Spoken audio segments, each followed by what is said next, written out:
He's Jeff King. I'm Andy Erickson. This is not another shooting show. We go to Kenosha, Wisconsin, home of the Kenosha Kid. Nothing bad ever happens in Kenosha. No. Nothing weird ever happened there. In Kenosha, where an apartment resident who shot and killed someone who burgled his home will not face charges. Good for him. According to police, Isarian Cooper, who is 24, and Deontay Lee, who is 20, committed burglary at the Wood Creek Apartments on June 21st. Police said the two stole a gun from the apartment. Then later, around 4:25, Cooper realized he forgot some of his belongings at the apartment. Doesn't say what the belongings were, but he forgot things that he should have brought with him. So they went back. Well, it didn't go the same way the second time around. Cooper and the tenant of the apartment got into a fight. Cooper was armed during the fight with a pistol he stole, and according to the district attorney's office, the apartment tenant was well within his right of self-defense when he shot and killed Cooper. At the time, no homicide-related charges will be referred or filed. Now, the fact that this happened inside the dude's apartment is pretty much... that's why. Well, yeah. There's several points to it that kind of help it. That, yeah, he is in his apartment. From the sound of it, both of them went back, so it's 2-on-1. Because it doesn't really say that the homeowner had found another gun or had another gun. So there's I'm just assuming he did have another one. I was assuming because it said the tenant got into a physical fight. I'm thinking the dude threw some hands, got his gun back, and shot the dude. Yeah, I don't know.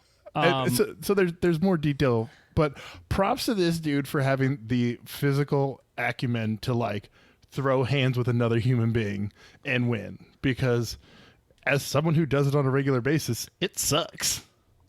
Yeah. And I think a lot of people aren't prepared for the violence of it, especially, I mean, a 24-year-old, well, two 20-year-olds, that's a fight. They got a lot of energy. Yeah. I was just quickly going on handgunlaw.us to look up the law in Wisconsin. And of course, once I get to the legislature's website, it is not an easy thing to find. Okay, so the person against whom force was used or threatened was in the process of unlawfully and forcibly entering the actor's dwelling, motor vehicle, or place of business. The actor means the person who uses force likely to cause death or great bodily harm to another person. In other words, not essentially the person using it in self-defense is the actor. The way this is written. And I'm literally reading this on the fly, but it's worded very similarly to our law in my state. So basically, if it's in your vehicle or in your dwelling, in this case, they also say in Wisconsin, in your place of business. So I mean, props to that, because I have very strong feelings on self-defense laws. They need to be much nicer to the defender than they are in the current form. Because, that's my business. That's my home. That's my car. Fuck that dude. Yeah. No, and out in public, it isn't quite as, you still have the right to defend yourself in lots of states, but in some states, it's, when you're out in public, it's a little different. There is a duty to retreat or whatever, which I think is, I think some people misunderstand what that means.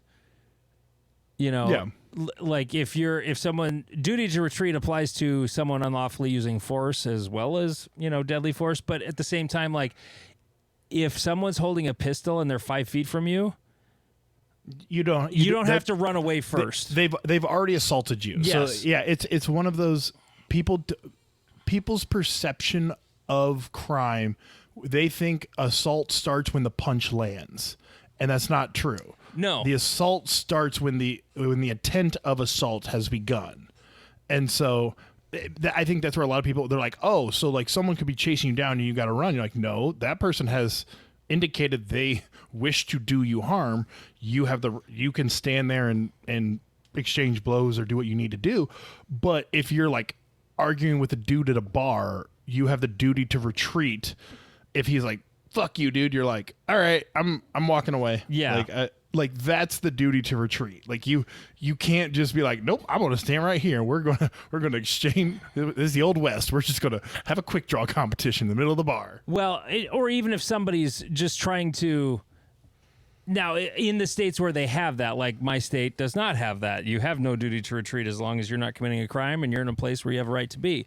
If someone is, as it's called in the law, like you have the right to use force other than deadly force, if someone is imminently about to use unlawful force on you, and it does say imminent, like it hasn't happened yet. So if you can articulate why you thought, because they had their hands balled up and they were saying, no, you want to go, pussy? Well, those are the things that make it imminent, So, Right. Yeah, so good on Wisconsin. Kenosha. There you go. I don't think this case will be on television like the last one was.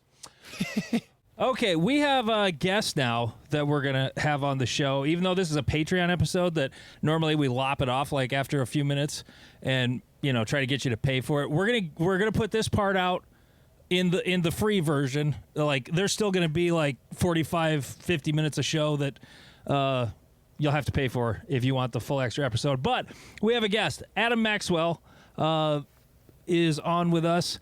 Multigun Nationals match director, Area 5 candidate, Vortex guy, multi-gunner, just shot CO Nats. We're going to ask you about that too, but welcome to the show, Adam. It's great to be on, guys. Thanks for having me on the show. So, someday I'll be worthy of being behind the paywall. We'll get there when no, it's time. it's not that. Like, I mean, we're talking about multi-gun Nats, Yeah. We're trying to drum up business. Like, Yeah, right.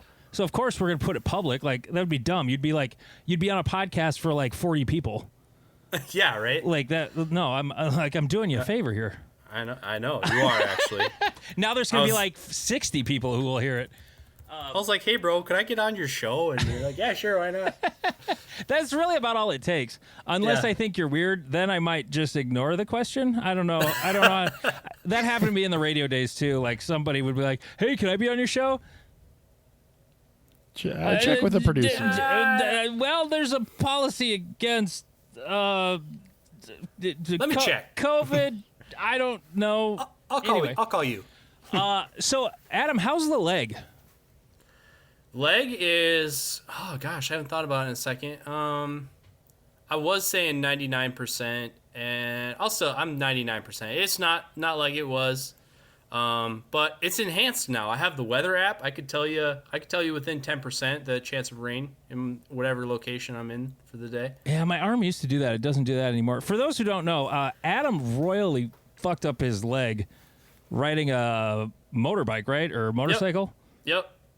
I was training for a off-road endurance race on my dirt bike Memorial Day weekend, and basically short version. I was done. I had done 20 miles of single track, and was just cruising the 4-wheeler trail back to my truck. I was going to be home in time for breakfast, and no one would know I was gone.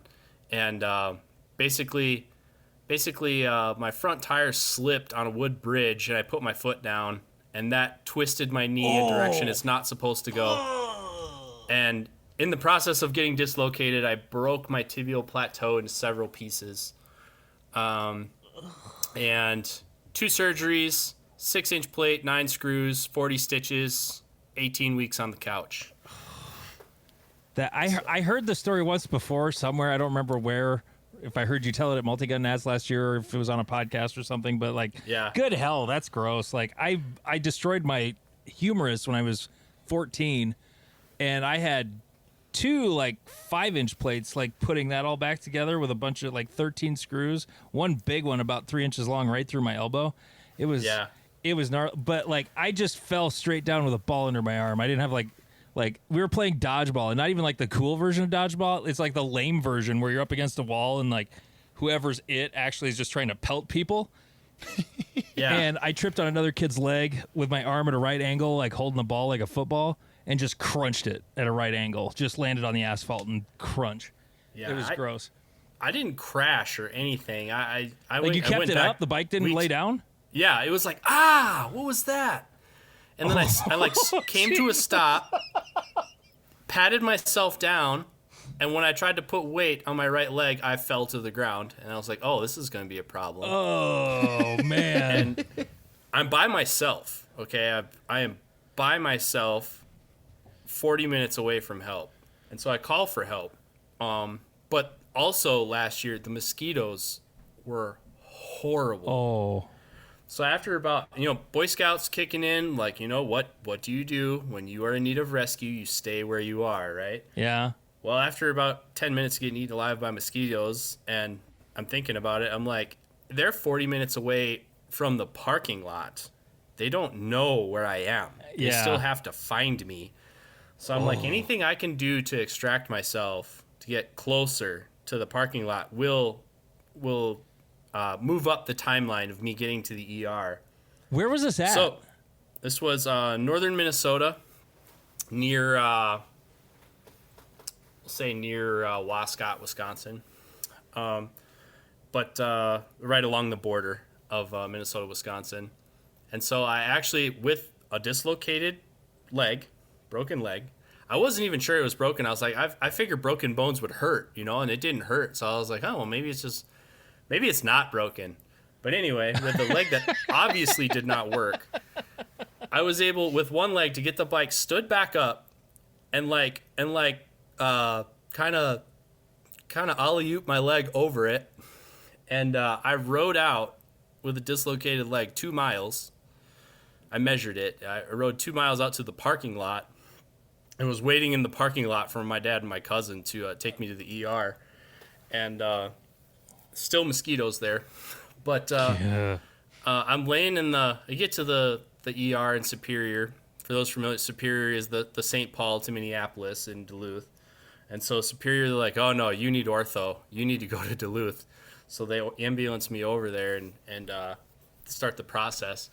But, I mean, one of the things, I'm not kidding. One of the first things that goes through my head when I'm, when the ground stops moving is like, oh my gosh, I am on the hook for Multigun Nationals. Yeah, 2 months away. How am I, I can't let these people down. Like, the whole community, 3-gun, for better or worse, 3-gun is my life, So I was like, all my friends, all the clubs, all the affiliations, everything, like, I've given them my word to so many people. And I'm like, oh my God, how are we going to do this? And thankfully at that point, the train had pretty much left the station, like on match directing, because match directing is project management, basically. Right. So done effectively, all the doing has been delegated, So like the stages have been designed. We know when we're building. We know who's building. We have all the stuff. But yeah, there's a really good picture of me. I was non-weight bearing through the whole match.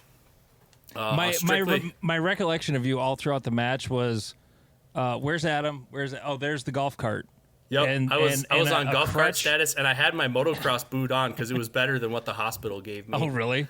Yeah, and so there's a really good. I think Kevin has it. There's a picture of me like up on the slant roof on stage 3 with my motocross boot and my crutches, like looking at some angle of something. I need to get that picture from somebody. That's the other thing I remember is just like hanging on your crutches, like shoulders all hunched up. Yep. Dealing with whatever question or thing that was happening or whatever. 100% not weight bearing. Yeah. That week, the first match that I shot, that I could my goal, like shooting wise, my goal was to shoot Handgun Nationals that fall, relatively unrestricted. Not like at 100% speed, but like not be held back by some kind of restriction or limited mobility or something. It was some of my first attempts at running, but essentially from 0 Memorial Day weekend to Handgun Nationals that fall. Handgun Nationals was kind of my first chance to get back to shooting, and I decided I was going to come. I like single stack anyway, but I figured single stack would be good to come back to because all the reloads would mean I'd have to run. I wouldn't have to run as fast. Mm-hmm. So. I don't know, for better or worse, that's what I decided to do. But yeah, I came back and shot single stack at Handgun Nationals that fall. So you just shot CO Nats. I did. I won the biggest prize there was to win. What did you win? $1,000 cash. Whoa. Oh, you're the one that won Hunter's thing? Yeah, in 199th place, I won the concealed carry thing, which is like, hey, not for nothing, guys. Actual but money. This is the prize right here. So, have fun with your stickers and gun oil or whatever you want. For those who don't know, describe the thing you won. So, Constantine Carey, Hunter Constantine, he makes concealed carry belts, and he threw out a challenge that anyone who would shoot the match with his belt from concealment, he would pay $1,000 to the person that finished the highest, and then there was a $500 random draw for everybody else. Huh. And I was like, oh, that's kind of a neat idea, and it's kind of a conundrum, right? Because this is the division that everyone takes the most seriously. Yeah, but you're shooting it from concealment. And so you kind of have to say, yeah, screw that. I'm going to go ahead and give everyone a half-second head start on every stage to try and win this other thing. And did you have to reload from concealment as well? Oh, yeah. Yep. Okay. Ugh. Yep. So, and kind of, co-natch isn't really on my radar. It's not a division I particularly am attached to.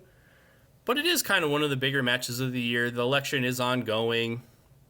I had the weekend available, and I heard that the guys from the office who were going to go weren't able to go. I'm not even really sure what their... When you say office, you mean Vortex?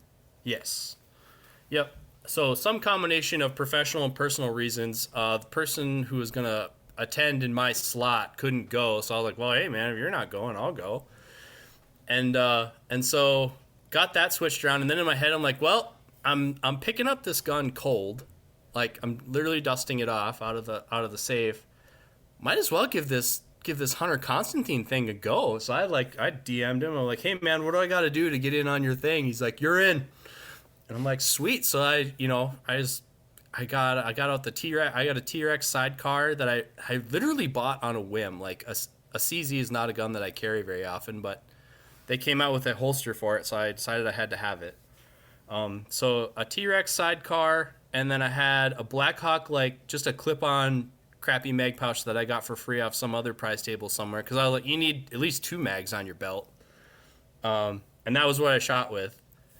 I contemplated using my IDPA vest from back in the Dizzy, but A, I didn't want to get made fun of that much, and B, it actually wasn't as awesome as I thought. It's much more...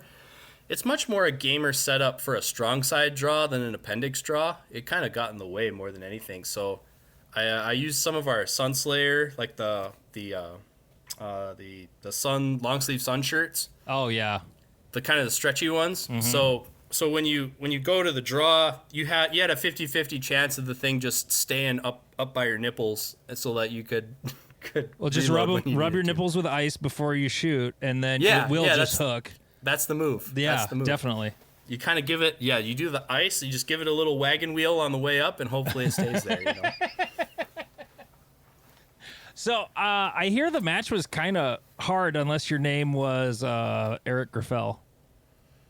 I mean, it was not stupid hard, but it was challenging. Like, it was. It was. And, like, what people would complain about, it's kind of weird because, like, people make fun of multi-gunners for not being pistol shooters, but we put shots like that out there all the time. That's just like normal to shoot.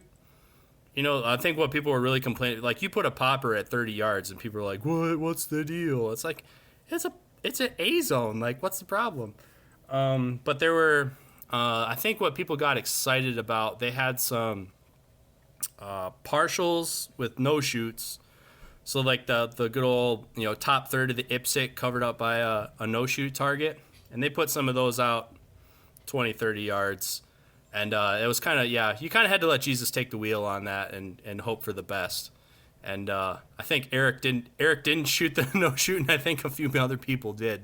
Eric didn't shoot a delta. I know, right? It's the most disgusting score I've ever seen. Like 94% of the points at, where all the heat in our country was there. I mean, he's the GOAT, obviously. Like, he's Michael Jordan of practical shooting, but still, it was just like not a single delta. Like, it's one thing to shoot penalty free. It's another to not shoot a delta. Yeah. Well, and so there's that. And then there's having the footwork right. Because, like, I watched him shoot his last stage, And like when you watch these guys shoot in person, I don't think it's as impressive as we make it look on video. So it's like yeah, they're mere mortal dudes, but they hit their spots. I mean, not an inch that way or an inch that way. I mean, they hit their spot. Yeah. They rip the shots and they're on to the next thing.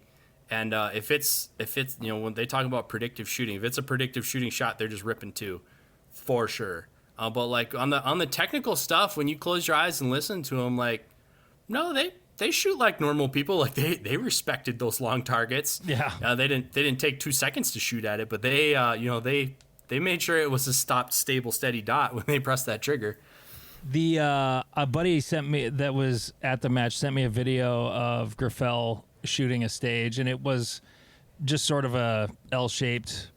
You had to start on the right and then to the left and then forward or whatever. And the thing that I always, whenever I see a video of him shooting, the thing that I always is something about his feet.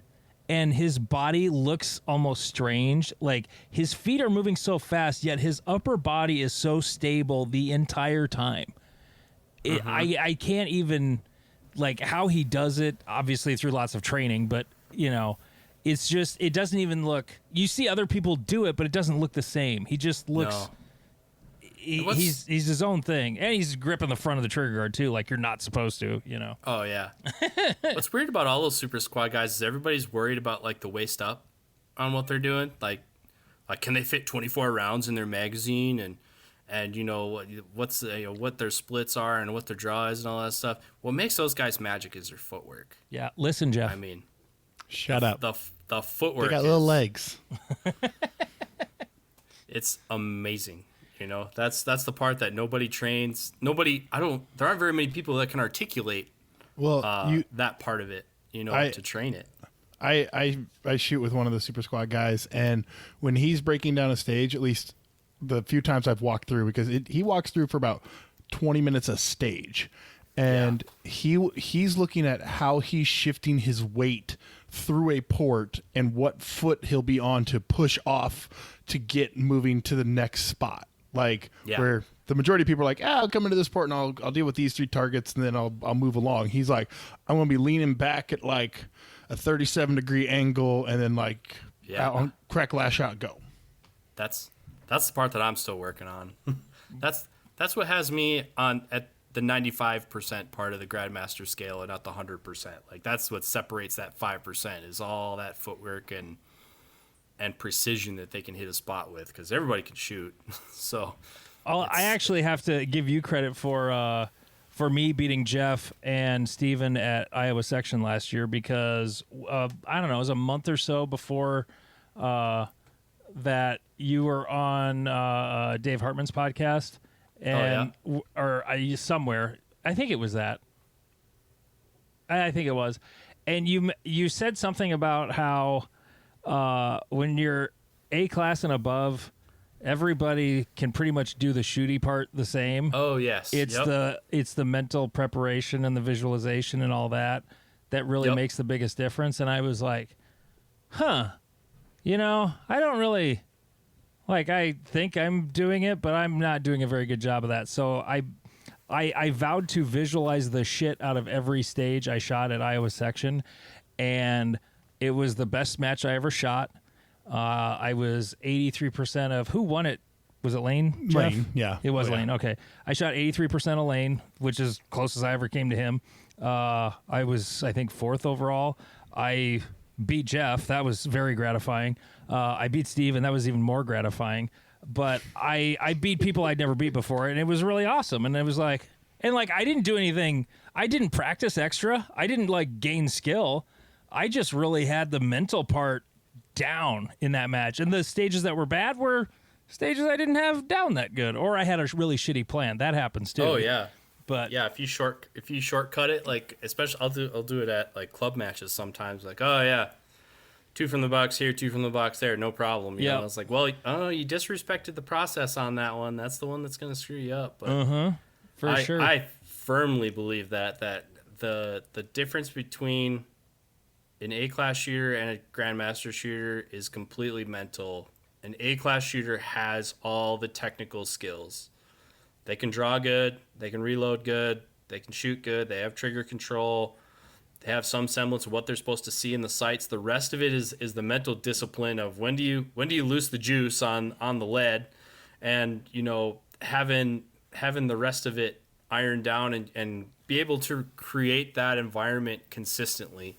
So a repeatable process, and so like even I've been in we'll call them friendly derbies before with people at work going after classification goals. And watching other people kind of do the same thing, and it's like, dude, you're practicing the wrong thing. Like they're sitting there, they're ripping, they're spending hours on doubles or whatever they're doing. It's like, dude, you can already shoot fast. Like that ain't the thing, But they'll tell you everything they know about every Delta and Mike they've ever shot and how they didn't run fast enough. I was like, oh well, you just what you think about, write about, and talk about what you're going to get. And if you talk about not running fast enough and throwing mics, well, that's probably a lot of that in your future. So Well, and you're a Steve Anderson disciple, right? Absolutely. Yeah. Steve Anderson changed my life. I really enjoy his podcast. I subscribe to his line of thinking when it comes to visualization. I am not I'm not all the way in the cult, but I'm like cult curious, Not that mostly because I'm lazy, It's like I like when he talks about the journaling, like I'm never going to journal. That's not going to happen. Could it hold me back? Maybe.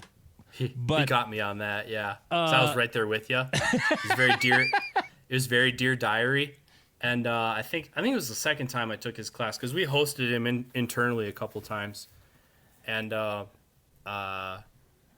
he said something. He was talking about somebody else. Like, hey, Steve, it wasn't Jay Beal. Maybe it was, but he's like, I'm Jay Beal. Like, do I really need to do the journaling? And he's like, I don't know. Would you do anything to win nationals? Well, of course I would do anything. Well, that includes the journal. So if you don't want to do the journal, well then you haven't done everything. And I'm like, ooh. Well, and speaking of Jay Beal, didn't he come in fourth? Yes. No. Or was he? No, he would have been fifth overall. Fifth or sixth. He was fifth. Who was fourth? Oh yeah, Jacob Hetherington was fourth. Yep. That's right. He's 'cause the American champion. He was the American winner. So He's- JBL yes. came in second for Americans. Well, he won the classification first place for GM. He got the class award for GM. Oh. We have such a stupid system. But like No one ever does that, but if you got three unclassifieds who win it, yeah, right. But I went down the rabbit hole. Like, I went full stoicism. Like when I was laid up on the couch, I read Marcus Aurelius and Seneca and stuff like that. Like Steve Anderson pushed me over the edge into like a stoic frame of mind, on the daily, and so it's like I say, it's not just my shooting that squared me away on a lot of stuff. Just kind of looking at life that way. So I'm just guessing, make sure not to put your son in charge of anything. well, I don't have Sorry, one of those. So there's like two Roman history nerds that are going to think that is hilarious. Oh.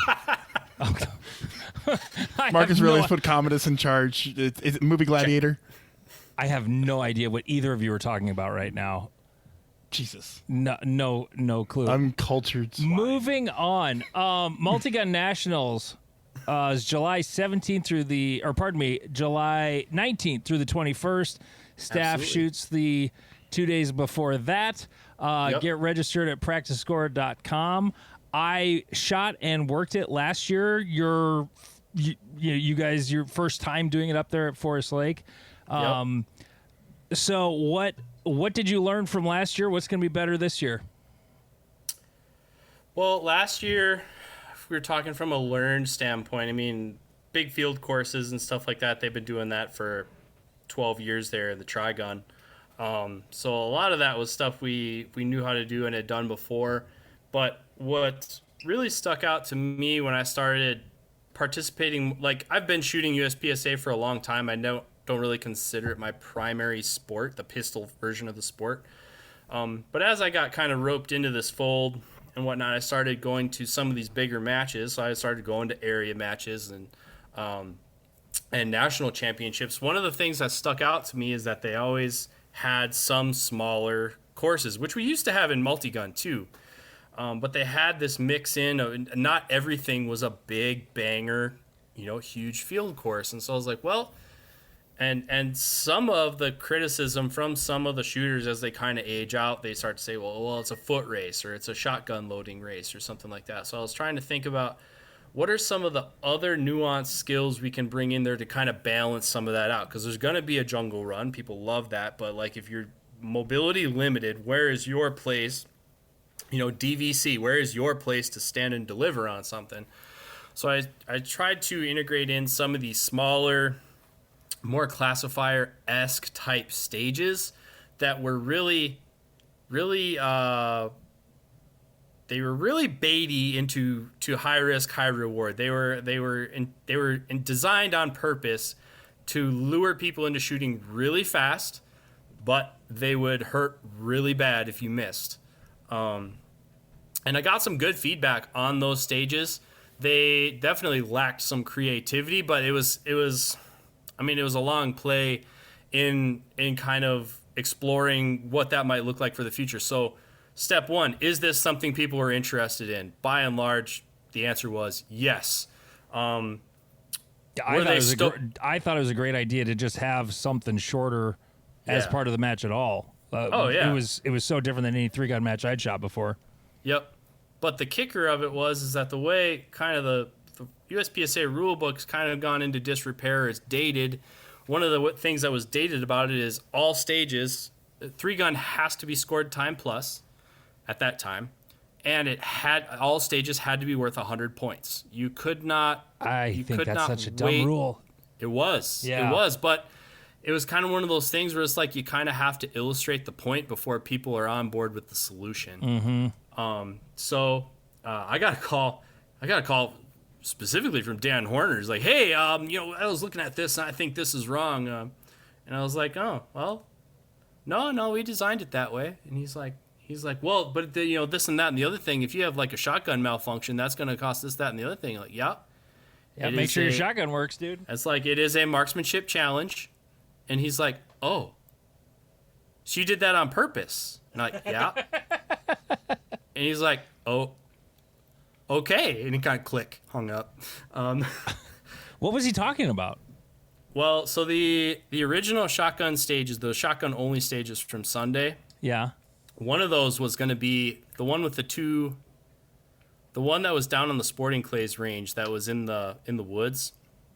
That one was only going to be, there's going to be 6 static targets and then 2 flyers. So it was like 0 or hero, the shells you had in your gun to clean it, if you wanted to do it aggressive. And then we ended up adding more shots to it to spread the time out on it. But yeah, it was going to be super hero or zero. And when we actually started thinking about it, we actually did the math on some of it. They're like, yeah, we get it, dude, but like, you gotta water that down a little bit. So we did. But going into this year into rules committee, I advocated for I actually advocated for several things, but in this regard, we got it added in that now in the current rule book, you can weight stages differently. So stages can be, I believe, 25, 50, 75, 100, 125, maybe even 150 points. A match director can weight stages differently in time plus. And then before, there was also a rule you could not score a 3-gun match hit factor. And I got that changed too. And so this year the match is going to be scored hit factor, because while everybody's eating me up about these stages, I'm like, how do really USPSA pistol matches, how do they not have this problem? Oh, it's because their hit factor is 10 points per target. Yeah. Divided by how much time. Like, they're self-scaling. Yep. And so I was like, well, I want to do that too. And a big part of the reason PCSL exists at all, if you ask Max, is because he wanted to shoot 2-gun hit factor. Yeah. And USPSA basically told him to go make his own thing, and so he did. But like, if they would just have embraced that feedback a little bit sooner, there would probably be no PCSL. So doing the match hit factor this year, and at the same time also, I just don't. 2 on Brown is just it's lame. You know, it's like this is a game of marksmanship. Wait a minute, Adam Maxwell. You said your life is 3-gun. How dare you say 2 on Brown? I like it when it's more difficult. Well, that makes you different than it's every all other in the 3-gunner. stage design, right? Like if you put up a wide open USPSA target at 10 yards and you shoot it with a rifle, like, oh sweet, Yeah. you know, which But is fun to that's what they shoot fast love. sometimes too, and there's ways to encourage that. But I think, especially with the facility that we have to use at Forest Lake, we don't have a lot of places to do long range. How can we get DVC? How do we test speed, precision, power with a rifle? Start scoring alphas. Yeah. You know, and so now a wide open USPSA target is significantly different challenge. And if we use a half size target, it's even significantly more, you know, depending how that lays out, you can make fast shooting or technical shooting a lot more easy from a stage design standpoint. It's easier to bring out different levels of challenge on different presentations if the points matter. So that's what we're trying this year. Can you use IPSC targets? Yep. Oh yeah, So this use year- those. What's that? Well, We did a rifle match in Nebraska, and we brought out the IPSC targets, and they ate people's lunch. Oh, absolutely. those are the rifle targets, right? Yeah, so our plan is that the IPSC targets will be rifle targets. The USPSA targets will be pistol targets. And then an IPSC target with a D-zone hardcover is a rifle pistol target option. A USPSA target with a D-zone hardcover is a rifle pistol slug option. Oh. Yeah, there were no slugs last year. Yes, which there were no slugs last year. Which I didn't hurt my feelings. That's the only part of 3-gun that I was ever like, because like it seemed like the first one would go where I aimed and the rest went somewhere else. It is so weird. I do like slugs used in the right way. Like, you know, again, it adds breath to it. But, like, we were coming off of feedback from the year before. And the year before, we had low attendance because people were like, well, I can't, you know, there was an ammo issue. And one of the things people were saying is they couldn't find slugs. And so it was like, okay, well, we don't want to hurt our match attendance by people saying, oh, well, I can't get slugs, so I can't come. But we put some back in the match for this year. Not an absurd number, but The thing I loved about the match last year was the fact that it was, compared to a lot of other 3-gun matches I've shot, it was not a shotgun reloading contest. There was, if you were shooting, God, I've got USPSA divisions in my head. Is it limited? yep, No, if you were shooting limited, TAC optics, and the new one modified. If you're shooting those, yeah, you were gonna have to throw a load in here and there, Yeah, but it wasn't, you know, shoot your tube empty, refill your tube, shoot it empty, refill your tube, shoot it. You know, there were no stages like that, and I thought that was awesome. One thing about, I didn't know it was hit factor. I didn't realize that. Are you doing I did a hit factor 2-gun match at my club a couple years ago, and the only thing I loved it as far as a shooting challenge. What I disliked was how much longer it took to score. Is that something you took into consideration when it comes to how long it takes to turn a stage over? a little bit. Because I mean, yes, you do have to go look at it, but at the same time, it's like it's a national championship. ROs are going to look at every target anyway. So I don't think it will add as much as people think. I'm going to brief the ROs. We're going to use the IPSC hand signals. We were actually doing that on our RO crew in our little crew for the Northwoods shootout. When we were scoring targets, we were using the hand signals. I'm not familiar with the hand signals. So the hand signals, they essentially, so if you picture your tablet person standing in the back or wherever they end up, and somebody goes and looks at the long target, essentially each hand is a hit. And if you hold your hand over your shoulders, that's an alpha. If you hold it straight out to your sides, that's a Charlie. And then if you do like the Mr. Roboto, like hold your arm at an angle but your hand down, that's a Delta. And then I think if you hold it all the way down, that's a Mike. I have to confirm those last two, but you can call alphas and Charlies just with hand signals, and then everybody can see what you're calling. So I think we're going to instruct people to do that a little bit too. And, you know, three gun has always been, you know, you don't necessarily get to look at your targets. If you want somebody to look, you know, delegate a surrogate, because, you know, the train is moving forward. But I think combination of those two things, I don't really anticipate it being a huge problem. No, that would speed it up for sure. And we're not shooting paper at 100 yards. There's yeah.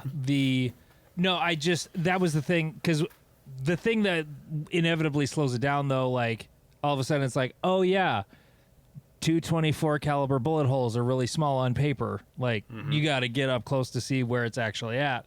When all you have to do is identify two holes, you don't have to be as close as, is that an alpha or a Charlie? Is it?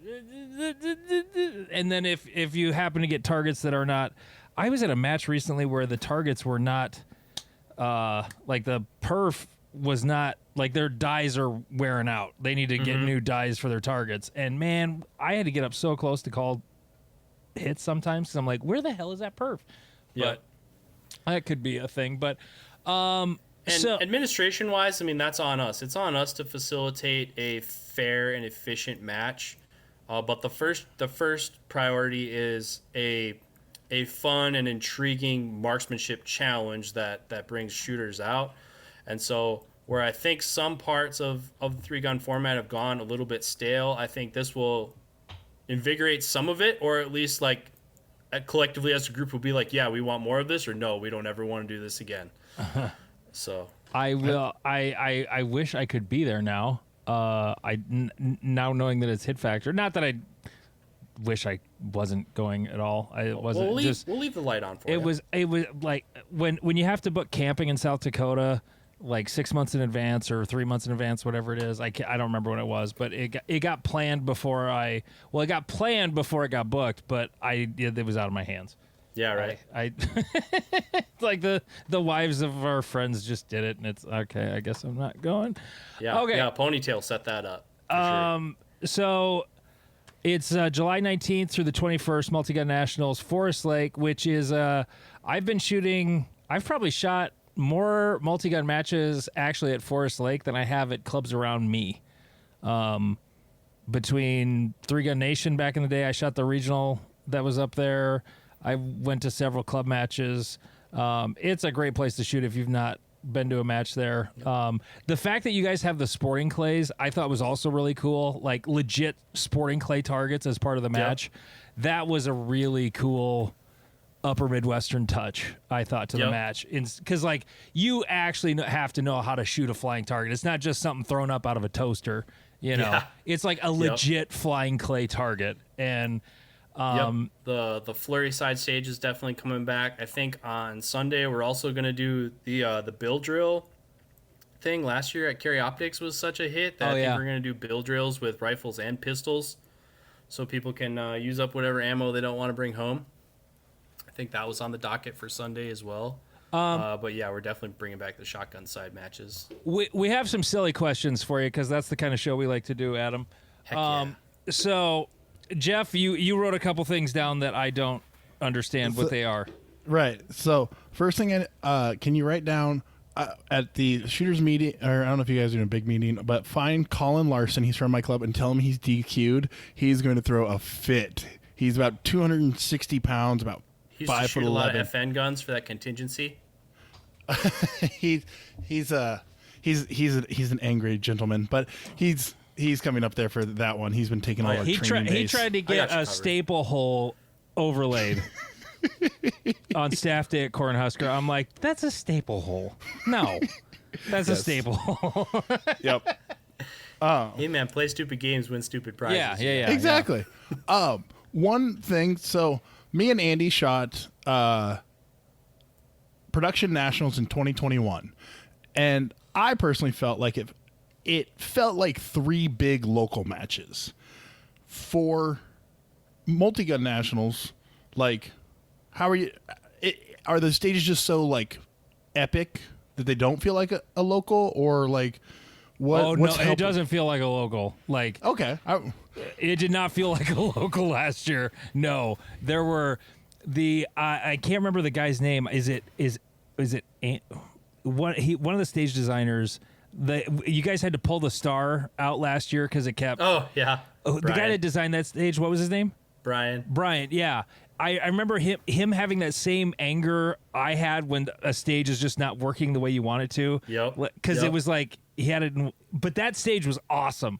Like it didn't take away from it that it was the star or anything that that it wasn't the star, but it was just flinging plates that were knocking down poppers. Is that what was happening?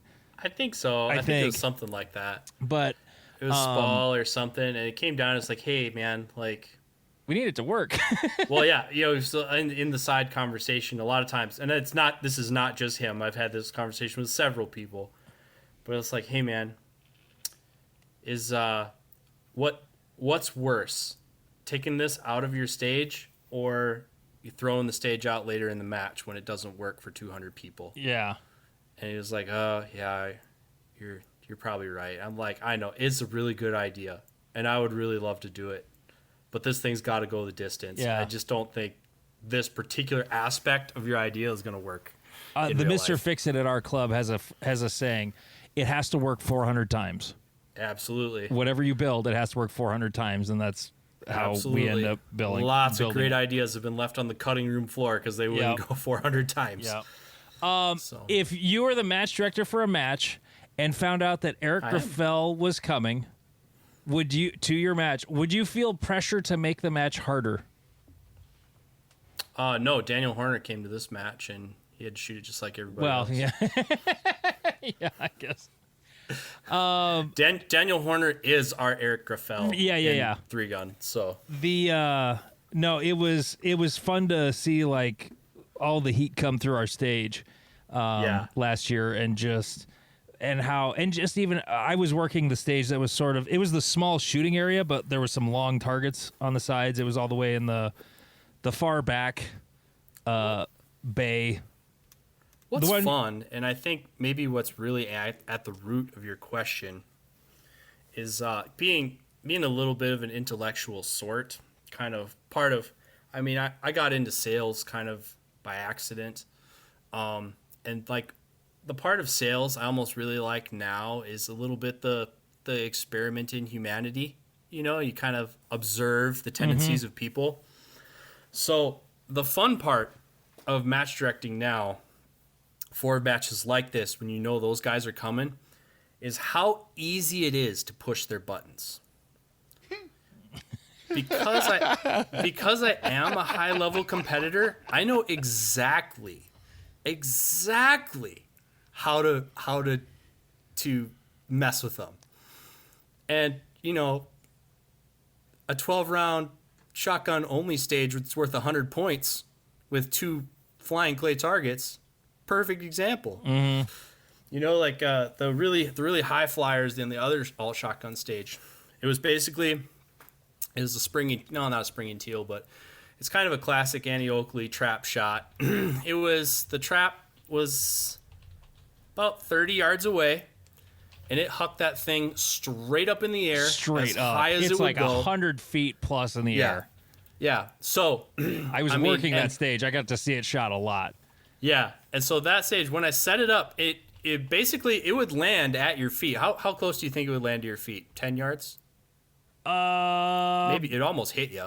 No, I didn't. No, I don't. That was not my recollection. My recollection was it landed behind the pipes. Like okay. It didn't come that close. It came in pretty, like, the longer you waited, the easier it got. Yeah, and if you just waited for it to stop at the top, like that was the time to pop it.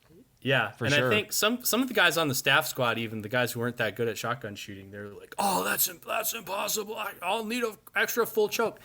And the Minnesota rule, back to Nordic shotgun championship days, the rule was all the targets in the match had to be able to be shot with an IC choke from a 26-inch Benelli with gun club number 8s, Remington gun club number 8s.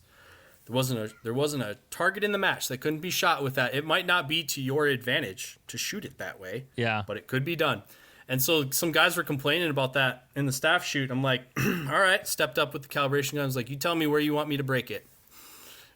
They're like, what do you mean? And I called it, shot it right out of the trap. Like when it was smoking fast, shot it all the way at the top. Waited, shot it. I've shot about 5 different places with an IC choke.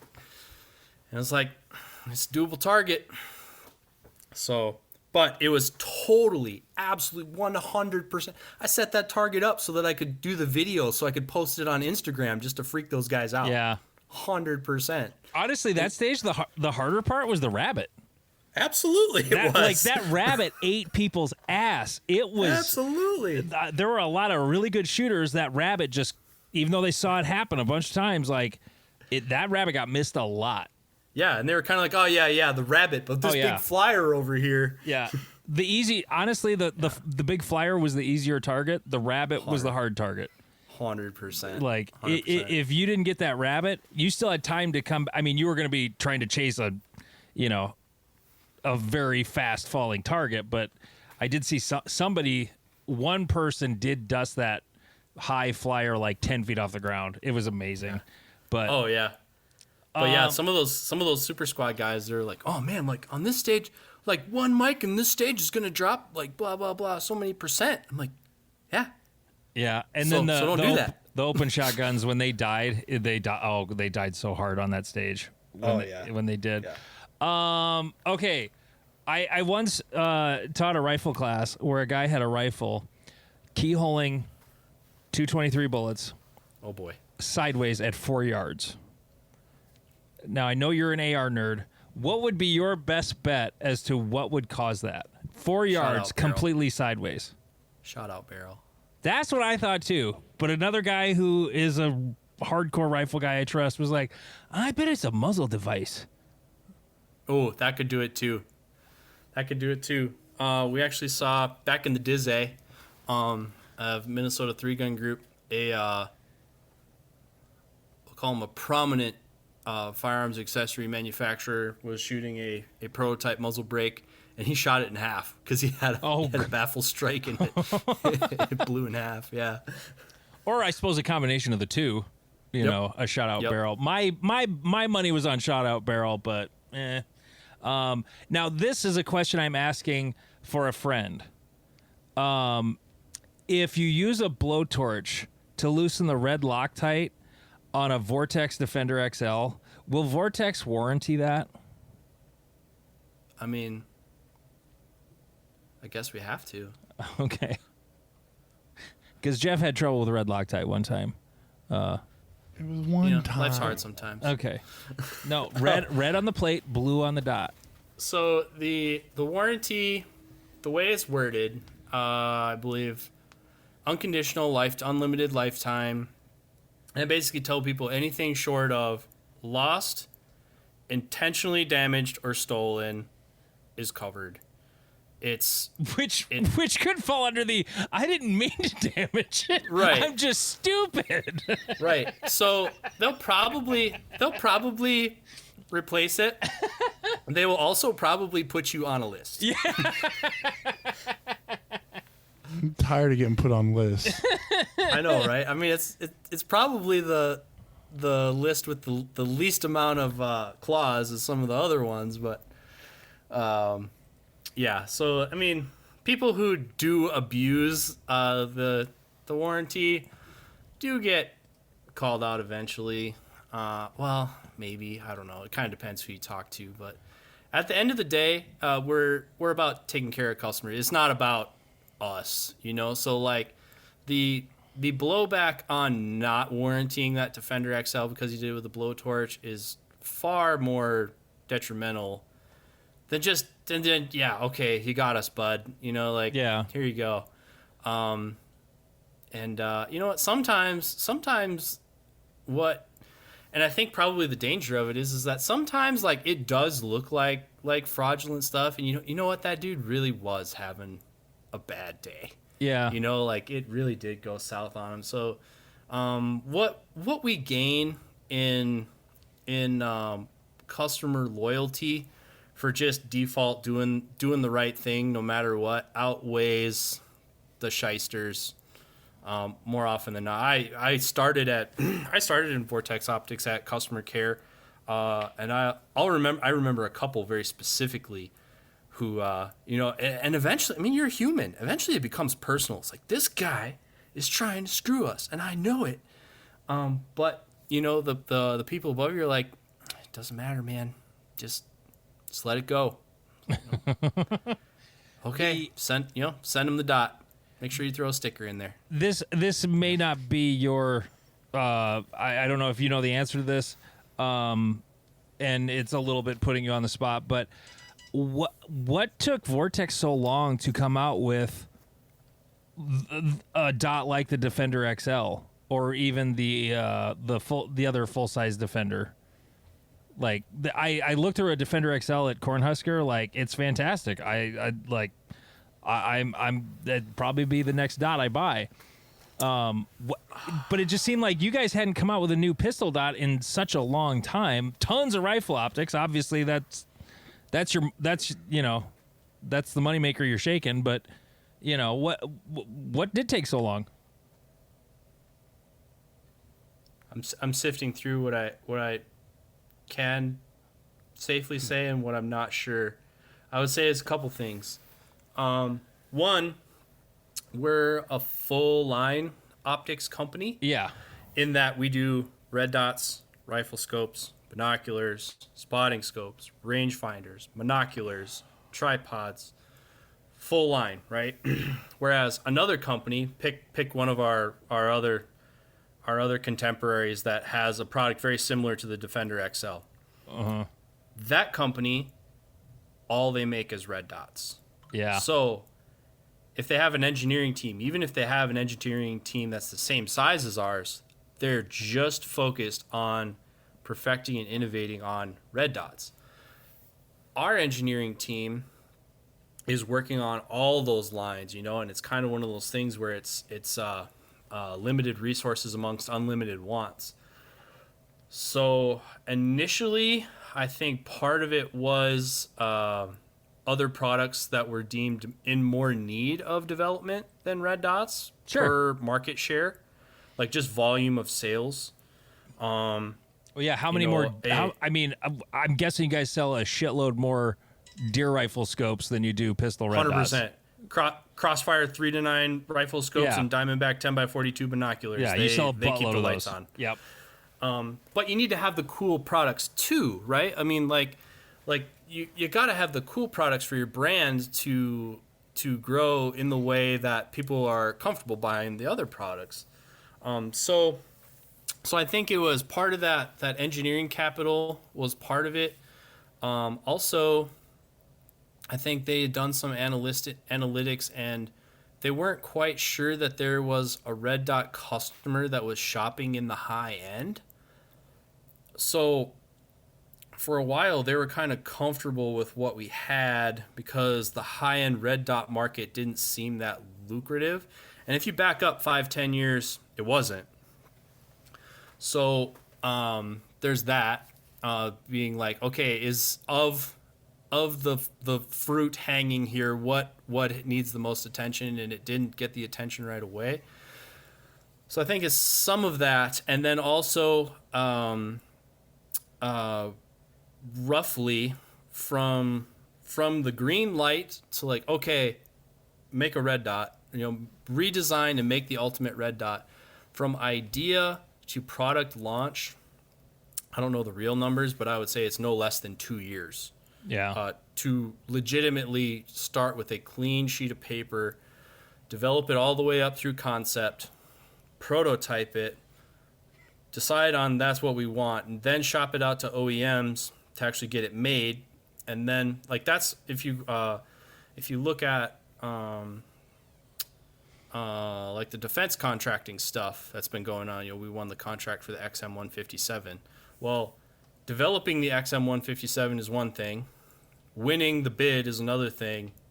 Bringing it into full-scale production is another thing. So same thing with a commercial product. they have to essentially invent it and then make sure it works, and then decide how they want it made. Then they got to shop it out to the OEMs that are going to make it. Then they have to decide which OEMs are the ones that they're going to go with. And then those have to make some test samples, and those samples have to get approved. And then they run a small batch, and that gets approved. And then they run a bigger batch, and that gets approved. And all this is getting inspected the whole time. And they're just the process of bringing a product to market. It's a longer pipeline. So it's not like we can't see a 507C come out and like, oh yeah, we need to make one of those, and it'll be out next quarter. There's companies that do that. Absolutely. Absolutely they do. Yeah. But that's just not how we do it. Okay. Well, keep doing it that way instead of beta testing with your customer. That's definitely. See, so that's right. And then that's the some of the stuff they ask along the way is, well, they'll find whatever it might be, glitch A, and then they'll bring it out to end users, in the sales floor and whatnot, and be like, hey, we see that this does this. Does this matter?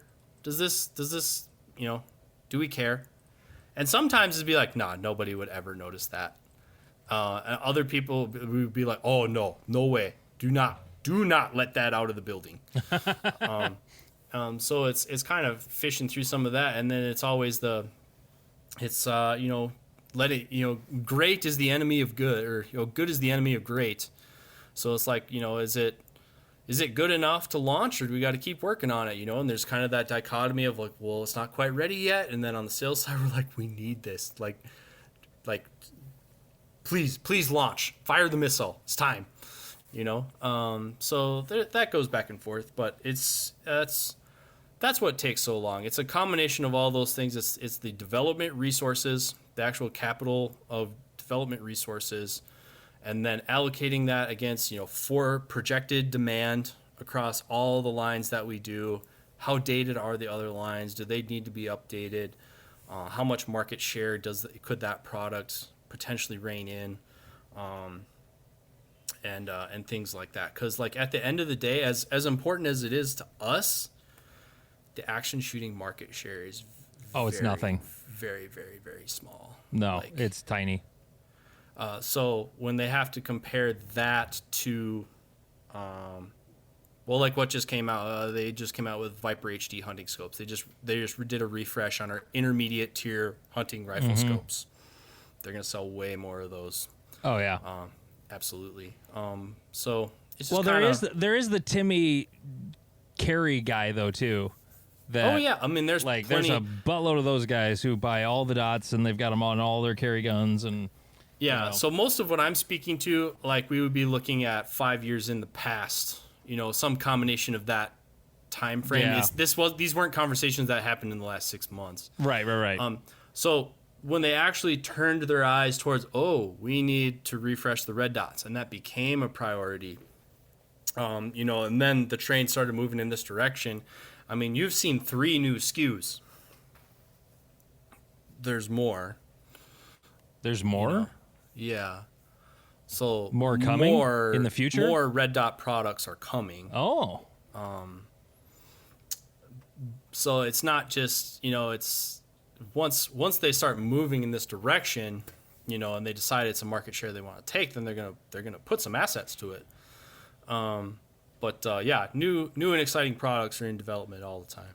Right on. Well, Adam Maxwell, Match Director of Multigun Nationals. It's coming up on July 19th through the 21st, Forest Lake, Minnesota, just north of the Twin Cities. If you don't know where that is, yes, there's a major airport. You can get in there real easy. Get signed up on Practice Score. We're 2 miles off the interstate. It's not hard to find at all. The first time I ever went there, it was a little daunting, but I was going there for a club match, and I'm like, what gate do I go to?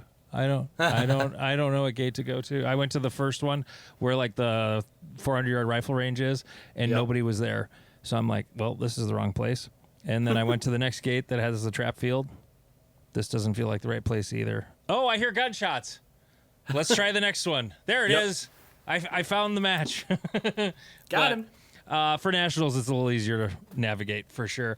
But Adam, thanks so much for coming on the show. Really appreciate it. I hope to have you on again sometime. Absolutely. Thanks for having me on, and head on over and sign up for Multigun Nationals. We got about 140 people signed up right now, which means we glossed over this. We're paying out a cash purse. Oh, I forgot to mention that. My bad. So I'm sitting on $3,500 worth of cash prizes that we're going to be doling out based on participation of division. And we're seeding that into the 100th, 90th, 80th, and 70th percentiles. So the cash goes pretty deep into the field, trying to innovate on that front as well. So, All right. Multigun Nationals. Get signed up on Practice Score. Adam, thanks for joining us. yep. Thanks for having me. So there's still a whole other show you can listen to right now if you're a Patreon member. Patreon.com/NotAnotherShootingShow, $3.57 a month. You get a second show every single week. We sort of had a bonus show this week, but there's still another show you can hear if you're a Patreon member. Patreon.com/NotAnotherShootingShow.